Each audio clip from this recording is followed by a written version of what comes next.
Hello, I'm Helen Bradley. Welcome to this video tutorial. Today I'm going to show you how you can trace a drawing using the pen tool in Illustrator. Before we get started with this video tutorial, let's look and see what we're going to be working with. This is a JPEG image and I'm going to give you the image so that you can download it. And I'm going to show you how you can trace the image to make it a vector object. Now we're going to be using the pen tool, and I know that most people absolutely hate the pen tool, but I'm hopeful that by the end of this project you might have gone some way towards mastering the pen tool. I'm going to show you some tips and tricks for using the pen tool and for editing the paths that you create so that they better fit the shape that you're trying to trace. To get started with our tracing project, I'm going to choose File and then New and just create a new letter size document, RGB, and click OK. I'm going to bring in my illustration, so I'll choose File and then Place.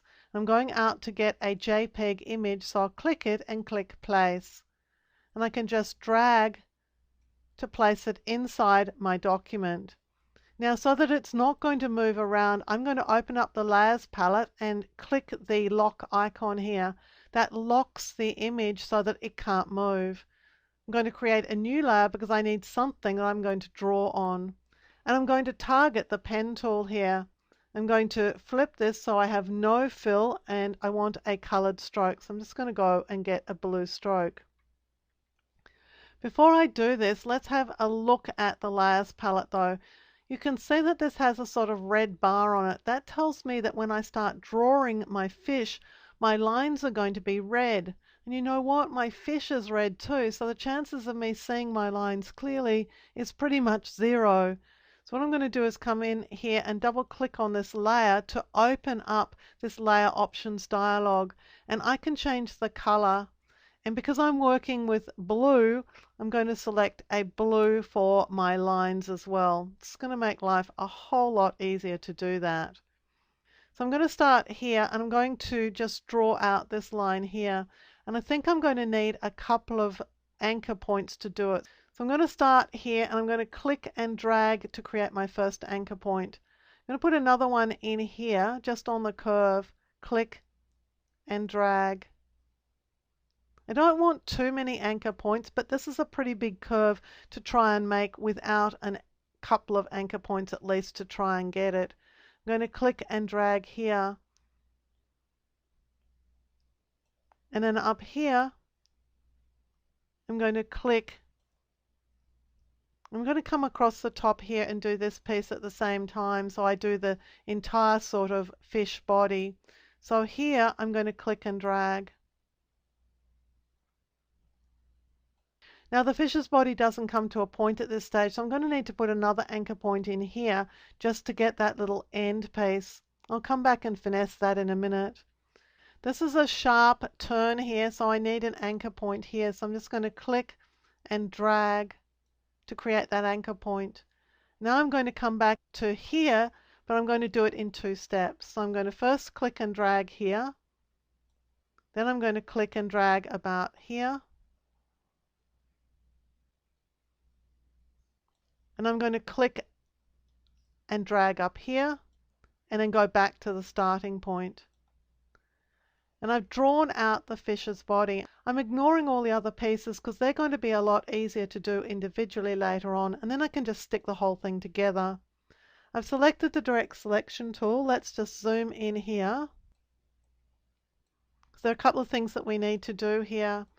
I need to make this point a square one, so I'm going to bring this handle all the way in here and just sit it right on top of the anchor point, and that's dealt with this sort of square end.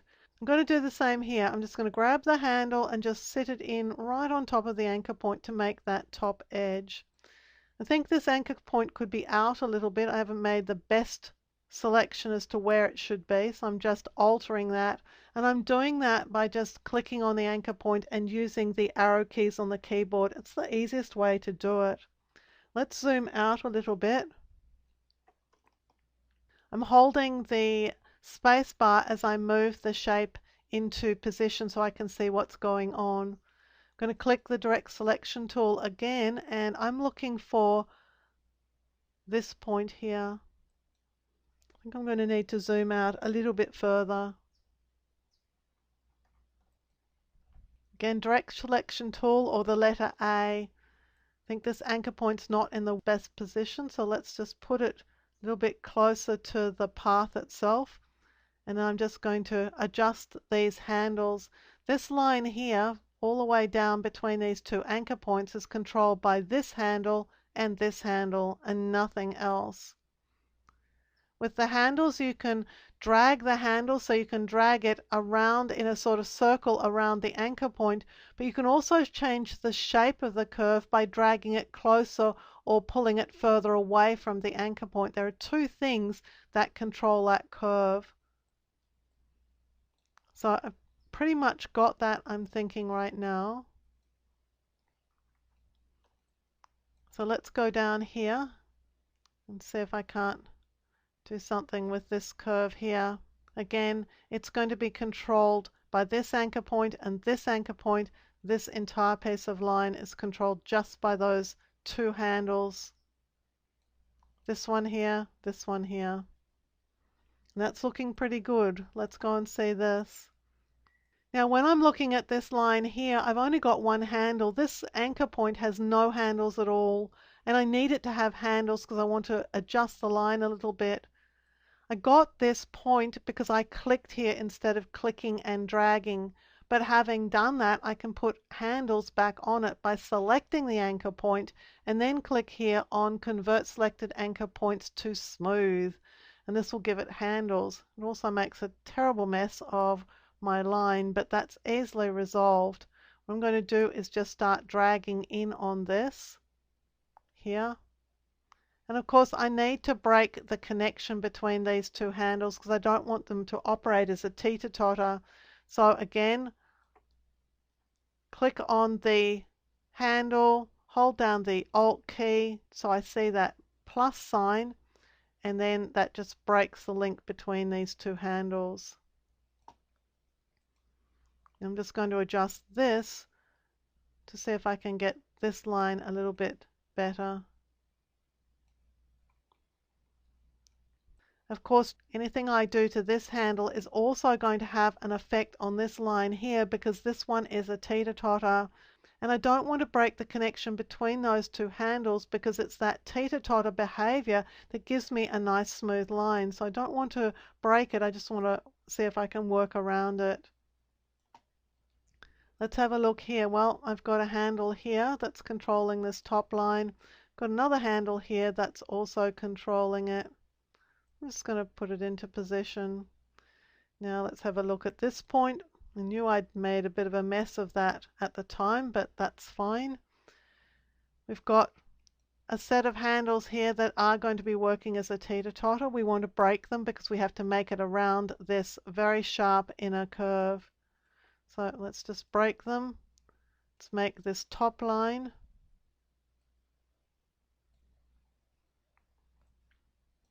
Then come down and start making this curve, this inner curve of the fish's body.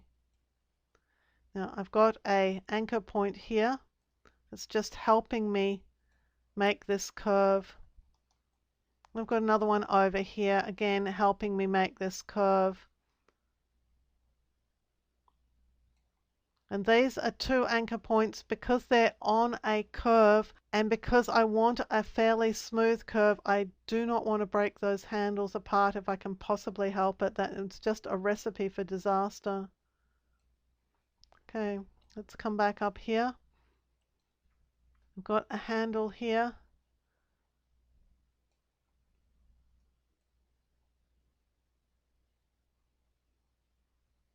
This time here, I'm not changing the angle of the handle so much as just pushing it closer to the anchor point because that's having effect on how the line is drawn. Now let's come up here and see if I can find a handle here. I'm not seeing a handle, so let's just put one in there.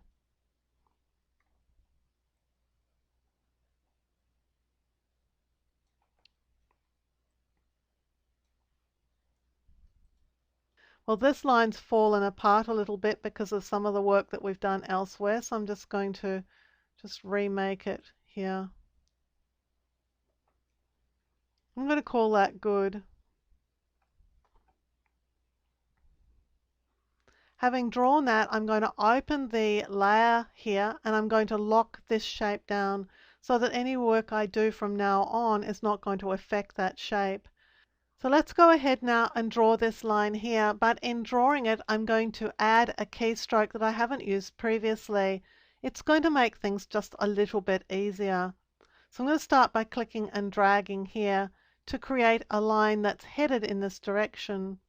I can make it all the way around the curve here to this point. So I'm just going to click and drag to anchor the line at that point. The curve's going to need a little finessing in a minute, but it's a pretty good curve. Now here's where the problem is. I want to head back here on the outside to this point, but you can see that the line is not coming with me the way I want it to. Now, I could just go and click on that point and go and fix the whole mess up in a minute, but it's also possible for me to change this handle while I'm drawing the line. I'm going to hold the Alt or Option key and just drag the handle around, and I want to take off at a sort of tangent to this bottom line. Now you can see that the line is making a better curve this time. So I'm going to click and drag back on the starting point. Now, of course, that's had an effect on that starting point set of handles as I've got a set of teeter-totters here. But again, I can hold down the Alt or Option key and just realign that line while I'm still working in the pen tool. Now I've finished this shape as much as I can do with the pen tool. I'm going to press the letter A to go to the direct selection tool, and I'm just going to finish making this curve.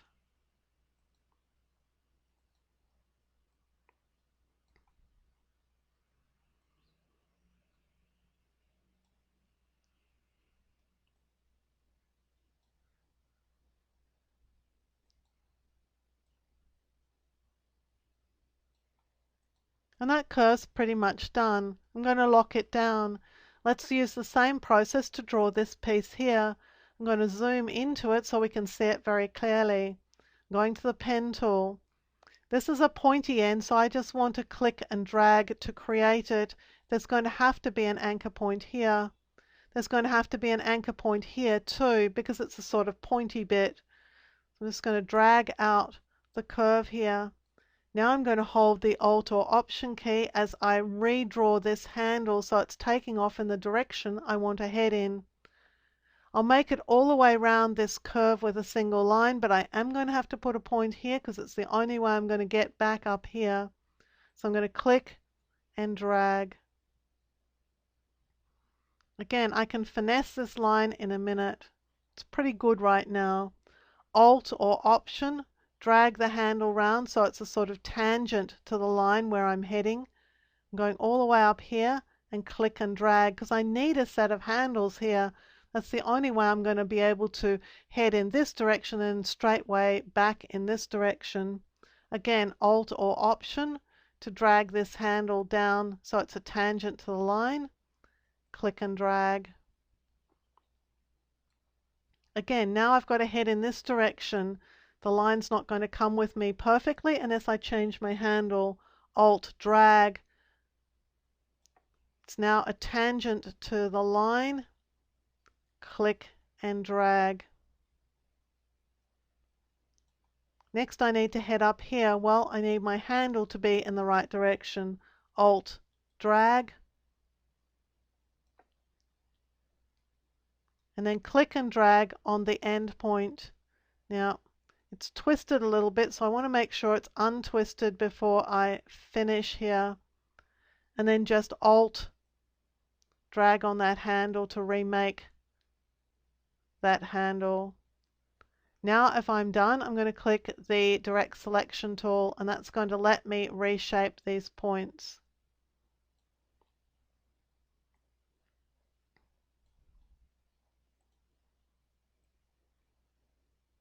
Remembering that every one of these lines is controlled by the handles that are at either end of the line. So this line, this handle, and this handle here are controlling it. Nothing else has any effect on it.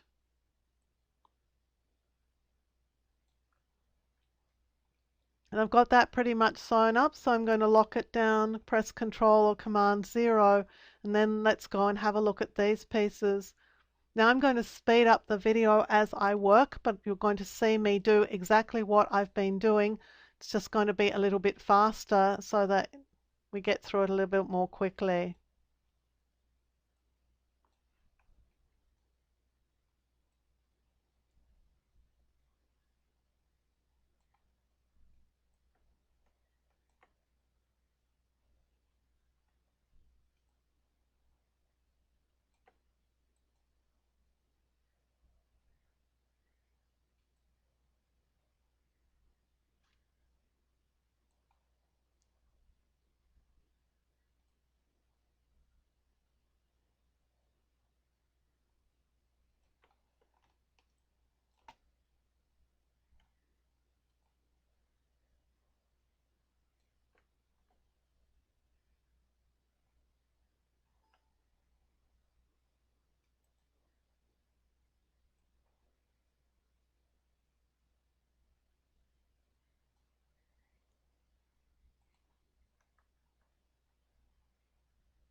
What's important to note with this particular shape is you don't want to be putting anchor points at the very tips of these curves.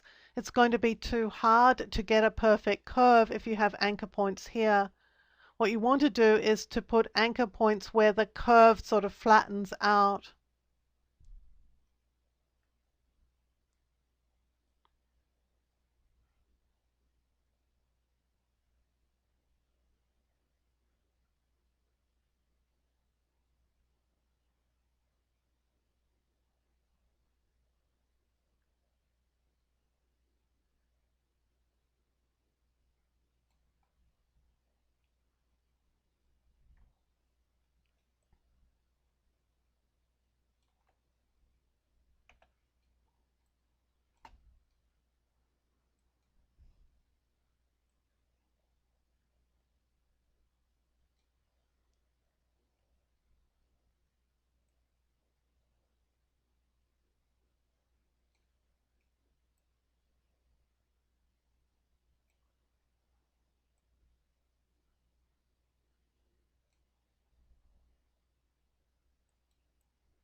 With this particular shape, I've just overlapped it over the fish's body because later on we're going to join these pieces together. So I don't have to get a really good join here. I just have to get an overlap and a sort of seamless transition from one shape to the next. And then when they join together, if I need to, I can smooth that out. But the overlap is a really good way of dealing with that for now. I'm going to do the same thing here.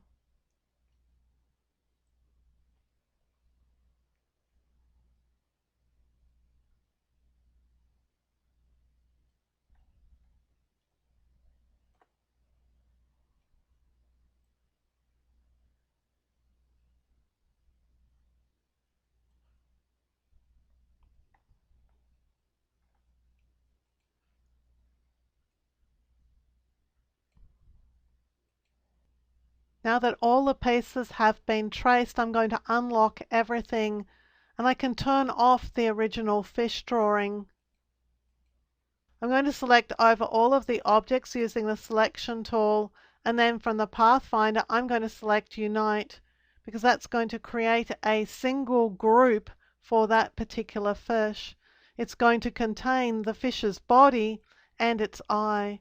The eye can't be joined with the other pieces because there's nothing that overlaps the eye and any of the other pieces, but it's already been created as a group for me.